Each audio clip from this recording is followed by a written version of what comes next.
Komisi Pemberantasan Korupsi (KPK) hari ini memanggil Wali Kota Palembang, Romy Herton, dan Bupati Empat Lawang, Sumatera Selatan, Budi Antoni Aljufri. Kepada wartawan, keduanya mengaku dipanggil KPK untuk menyerahkan berkas terkait kasus dugaan suap sengketa pilkada yang melibatkan mantan Ketua Mahkamah Konstitusi, Akhil Mokhtar. Wali Kota Palembang, Sumatera Selatan, Romy Herton tiba di gedung KPK sekitar pukul 10:15 waktu Indonesia Barat. Kedatangan Romy Herton ke KPK sebenarnya tidak ada di jadwal pemeriksaan. Pemanggilan Romy pun berlangsung singkat. Kurang ada sejam, Romy kembali keluar dari gedung KPK. Kepada wartawan, Romy mengaku bahwa pemanggilan dirinya ke KPK untuk menyerahkan berkas terkait kasus dugaan suap sengketa Pilkada Palembang yang menyeret nama mantan Ketua Mahkamah Konstitusi MK Akhil Mokhtar. Saat ditanya, pihaknya ikut menyetor uang ke Akhil, Romy memilih bungkam. Itu Pak, ya dikit lagi. Ditanya apa Pak? Ditanya apa Pak? Tidak ada pertanyaan, saya cuma dikembalikan berkas saja, berkas saya yang kemarin disita.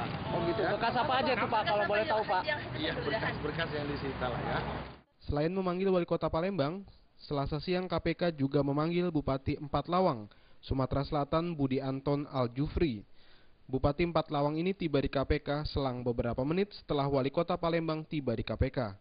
Pemanggilan Bupati Empat Lawang pun sama dengan agenda pemanggilan Wali Kota Palembang, yakni hanya menyerahkan berkas sengketa pilkada. KPK mengembalikan? Ya KPK udah pasti saya ngembaliin. Oh tapi nggak dibawa Pak berkasnya Pak? Itu ada. Oh ada ya, ada penting. Itu berkas apa Pak isinya Pak? Nggak, ini sama bukti-bukti pilkada apa coret-coretan gitu aja yang kemarin disita waktu peledananya. Diketahui bahwa Pilkada Palembang dan Empat Lawang masuk dalam daftar sengketa pilkada yang dimainkan Akhil. Diduga ada uang suap terhadap Akhil dalam pengurusan dua sengketa pilkada itu. Bahkan kedua kasus pilkada tersebut kini berkasnya juga sudah rampung dan saat ini sedang diproses ke tahap penuntutan. Dari Jakarta, Ade Tata Permana melaporkan.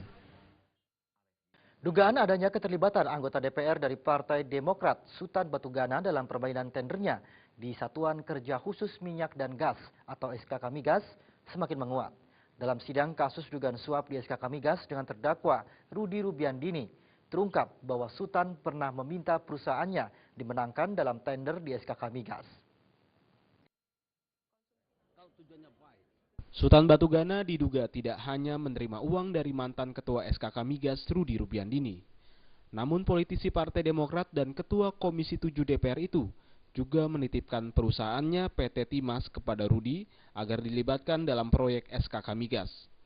Hal ini diungkapkan oleh salah satu saksi dalam sidang lanjutan di Pengadilan Tindak Pidana Korupsi Tipikor Jakarta Selasa siang. Tenaga ahli bidang operasi SKK Migas, Gerhard Marter Rumeser, mengaku adanya permintaan dari Sutan agar perusahaannya PT Timas dimenangkan dalam lelang SKK Migas melalui SMS.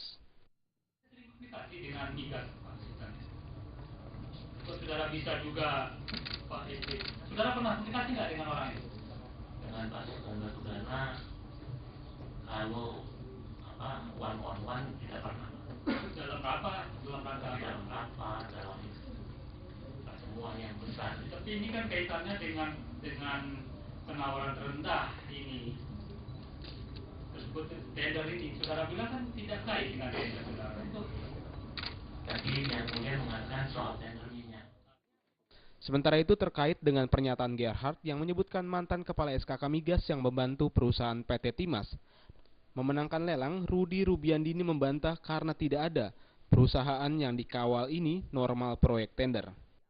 Pernyataan dari SB itu sama dengan pernyataan-pernyataan lain di negeri ini. Apabila ada sebuah proyek yang takut kemudian bermasalah, dia menyampaikan tolong dikawal. Dan kebetulan perusahaan yang dikawal oleh saudara SB itu memang nilainya paling rendah. Memang dialah yang harusnya menjadi pemenang. Namun masih ada masalah-masalah lain. Oleh karena itu dia worry, dia menyampaikan ke saya, bukan sesuatu. Bukan istilahnya saya harus kemudian mengatur-ngatur, tidak sama sekali. Itu normal proyek tender biasa. Dari Jakarta, Lisa Indah dan Hamjati melaporkan. Muhammad Rahmat, kerabat Anas Urbaningrum, yang dituding ikut menemani Anas saat menyimpan uang sebesar 2 triliun rupiah di bank swasta Singapura, angkat bicara. Muhammad Rahmat meminta KPK untuk perlu segera melakukan validasi dan pengecekan langsung ke bank-bank yang disebutkan pengacara Elza Syarif. Kerabat Anas Urbaningrum Muhammad Rahmat sepertinya geram setelah mendengar pernyataan Elsa Syarif, kuasa hukum terdakwa kasus proyek Hambalang Muhammad Nazarudin, yang menyebut Anas menyimpan uang sebesar 2 triliun rupiah di bank swasta Singapura dan British Virgin Island dengan bantuan dari kerabat Anas Muhammad Rahmat dan Fahmi. Rahmat pun membantah pernyataan Elsa Syarif tersebut. Rahmat berharap Komisi Pemberantasan Korupsi KPK untuk segera meneliti dan menyelidiki pernyataan Elsa Syarif maupun Muhammad Nazarudin. Untuk itu, Rahmat meminta KPK untuk perlu segera melakukan validasi dan pengecekan langsung ke bank-bank yang disebutkan Elsa Syarif. Tidak hanya itu, untuk membuktikan tudingan tersebut tidak tanggung-tanggung, PPI siap memfasilitasi KPK dalam proses pengecekan tersebut. Saya sangat mengharapkan KPK untuk segera meneliti dan menyelidiki pernyataan Elsa Syarif dan atau Muhammad Nazarudin. KPK perlu segera melakukan validasi dan pengecekan langsung ke bank-bank swasta di Singapura dan British Virgin Island. Dalam tudingan Elsa Syarif, uang sejumlah 2 triliun rupiah tersebut merupakan hasil korupsi dari puluhan proyek, termasuk proyek EKTP, dan akan digunakan Anas untuk mencalonkan diri sebagai presiden mendatang. Dari Jakarta, Diawini dan Nurtanti Purba melaporkan. Kami masih memiliki sejumlah informasi lainnya. Di antaranya, Badan Kehormatan DPR sebut tidak ada aksi pelecehan yang dilakukan anggota Komisi 1 terhadap Komisioner KPI Agatha Lili. Informasinya setelah yang satu ini.